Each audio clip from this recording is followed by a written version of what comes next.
éjaculation précoce, impuissance sexuelle, n'a ɲɔgɔnna caman n bɛna fayida dɔ wɛrɛ d'u la tuguni a b'a kɔrɔbɔ bi su in na yɛrɛ je crois que a fɛn a sɔrɔ ma gɛlɛn quoi sɔni ka fayida di n bɛ a ɲini a fɛ minnu a bɔ ne tɛ a k'a bɔ ni recette wɛrɛw nana ni fayida wɛrɛw nana pour que a ka se k'o sɔrɔ ni video diyara i bɛ se ka aimer fɛnɛ ka partager pour que i teriw fɛnɛ k'a sɔrɔ u yɛrɛ nafa n'a ye a denkɛ n'a ka kalanden fitinin a n'a mɔdenkɛ fitinin Amari Jalo le Guy Noir Amari Bamada City le Guy Noir. Bon, n bɛna recette dɔ di éjaculation précoce kan impuissance sexuelle fanga dɔgɔya kan i b'a kɔrɔ bi wula in na sisan ni bɛn'i da sɔnni k'a kɛ i b'a kɛ 30 minutes avant que i k'i da cɛ furulenw ni muso furulenw de b'a kɛ ni muso t'i bolo donc i man k'a kɛ donc yiri dɔ de don ani layi i bɛ layi den 5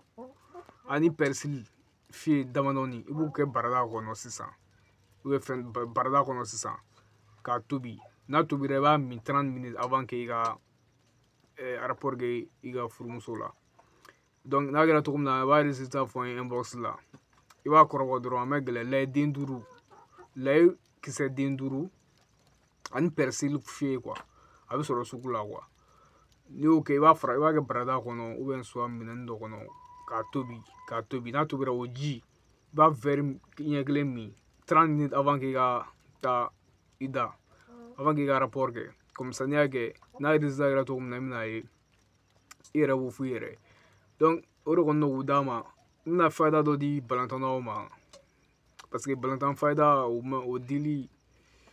o ma nɔgɔn quoi o ko ka ca mais n bɛna dɔ d'a ma a k'o fɛnɛ kɔrɔbɔ parce que n delila ka dɔ di o ye nafa ɲɛ mɔgɔ caman ye mais n bɛna dɔ di nin na o tɛ laturuden o ye fɛn de ye n b'a fɔ cogo di jɛgɛ dɔ bɛ ji la u b'a wele ko fana ni ma fili fana quoi wala fana wala i b'o fara de ɲini fana fara wala n'i y'a fara ɲini sisan i b'a fara camanba i b'a bila comment dirais-je même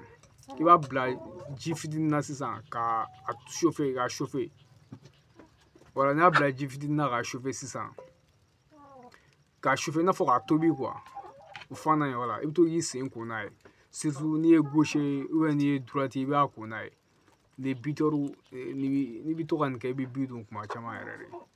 a ka gɛlɛn k'i ti bi dun fana mun jɛgɛ bozo b'a dɔn quoi jɛgɛ dɔ de don ko fana n'i y'a ɲininkali kɛ jɛgɛ feerelaw la k'u ka fara d'i ma o yɛrɛ b'a san n'i y'a san i bɛna fara baden bɔ n'i y'a bɔ i b'a don fɛn dɔ kɔnɔ ka ji k'a kan i b'a tobi n'a tobira ni i ye balontanna ye